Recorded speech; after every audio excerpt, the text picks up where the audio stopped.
ସିଝେଇବି କହୁନ? 25ଟା ଅଣ୍ଡା ସିଝା। ହେଲେ ଦିଦି ଆମର ତ 20 ଜଣ ପିଲା, 25ଟା କାଇଁ ସିଝେଇବି? 20 ଜଣ ପିଲାଙ୍କ ପାଇଁ 20ଟା, ତମ 2ଟା ମୋର 3ଟା। ତମେ କାଇଁ 3ଟା ଖାଇବ, ମୁଁ କାଇଁ 2ଟା ଖାଇବି? ମୁଁ କଣ ଏ ଅଙ୍ଗନବାଡିର ହେଡ୍? ହଁ ତମେ ହେଡ୍ ହେଲେ କଣ ହବ? ମୋ କାମ କଲା ବେଳକୁ ମୁଁ କରିବି, ଖାଇଲା ବେଳକୁ ତମେ ଖାଇବ? ନାଇଁ, ଯଦି ସିଝେଇବି 26ଟା, ତମର 3ଟା ମୋର 3ଟା। ଯଦି ସିଝେଇବି 24ଟା, ତମର 2ଟା ମୋର 2ଟା। ହଉ ହଉ ଯାହା କରୁଛ କର। ହଉ ବାଦେ ମାଇକିନାଟା ଶୁଣୁ, ମୁଁ ଲେଖିବି କି ପଚାରିବି ହେଲା? କିଛି ତ କହି ଆସିବି, କାହାକୁ ଯଦି କଥା କୁହ। ଆରେ ମାଉସୀ, ତମ ବୋଉକୁ 7 ମାସ ହେଲା, ଅଙ୍ଗନବାଡିକୁ ନେଇକି ଯିବ। ତମ ବୋଉ ଓଜନ ହବ। ଆମର ଓଜନ କୋଉଟା ଅଛି? ସେ ଚାଲି ପାରିବନି, ଯିବନି। କଣ ଚାଲି ପାରିବନି? ଆଉ ପଇସା ମିଳିଯାକୁ ତ ଭଲ ଶାଶୁ ବୋଉ ଚାଲିକି ପଳଉଛ, ଅଣ୍ଡା ଛତୁଆ ଆଣିବାକୁ ତ ଭଲ ପଳଉଛ, ଆଉ ଓଜନ ହବାକୁ କମେ ଯିବନି? ଆମର କେହି ଯିବନି, ତମେ ଗଲ।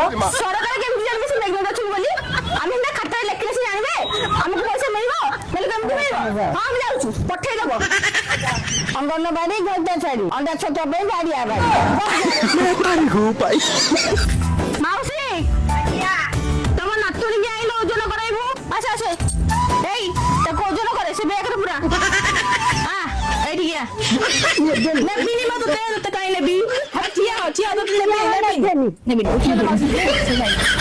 ଆଲେ ତୁ କଣ୍ଟା ଆଣିବୁ? କଣ୍ଟା ଆଣିବା କଣ ଦରକାର? ଡେଲି ତ ଚାଉଳ ବାପୁଛି, ଜାଣିଦେବିନି ପିଲାଟା କେତେ କେଜି ଅଛି। ତାହେଲେ କେତେ କିଲୋ ହେଲା? 10 କିଲୋ ହବ। କୋଉ ଭଳିଆ ଅଙ୍ଗନବାଡି ଆସିଷ୍ଟାଣ୍ଟ ଏଇଠି ହେଲାଣି, ଆକୁ କି ଆସିଷ୍ଟାଣ୍ଟ କଲା ଗଲାଣି? ହଁ ତମେ ପକାଅ। ହେଇଟି ଦିଦି, ସବୁ କାମ ସରିଗଲା। ମତେ ଏଇ ମାସଠୁ 10,000 ଟଙ୍କା ଲେଖା ଦବ। 10,000 କାହିଁକି? କାହିଁକି କଣ ମ? ଏଇ ଯୋଉ ଗର୍ଭବତୀ ସ୍ତ୍ରୀ ଲୋକମାନଙ୍କ ପାଇଁ ସରକାର ଯୋଉ ପଇସା ଦଉଛି, ତମେ ତ ଭଲ ପଟି ମାରିକି ରଖୁଛ। ତାଙ୍କ ଅଣ୍ଡା ଛତୁଆ ବୁଟ ଡ୍ରାଏ ଫ୍ରୁଟ୍ସ ସେଗୁଡା ତ ରଖୁଛ ଭଲ।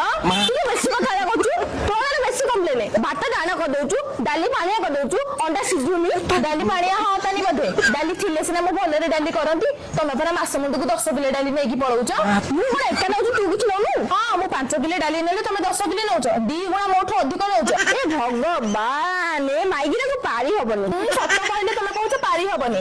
ଶୁଣ, ଏଥର ତମେ ଯୋଉଠୁ ସବୁ ପଟି ମାରିକି ରଖୁଛ, ମତେ ସେଥିରୁ ଭାଗ୍ୟ ଦବ କହିଦଉଛି। ହଉ ହଉ ପୂଜା, ତୋ କଥା ମୁଁ ବୁଝିବି। ହଉ ଇଏ କେତେବେଳେ ବହି ଖୋଲିଦବ ଜଣା ନାହିଁ, ଅତି ବାଡେଇ ନାଇକିନା।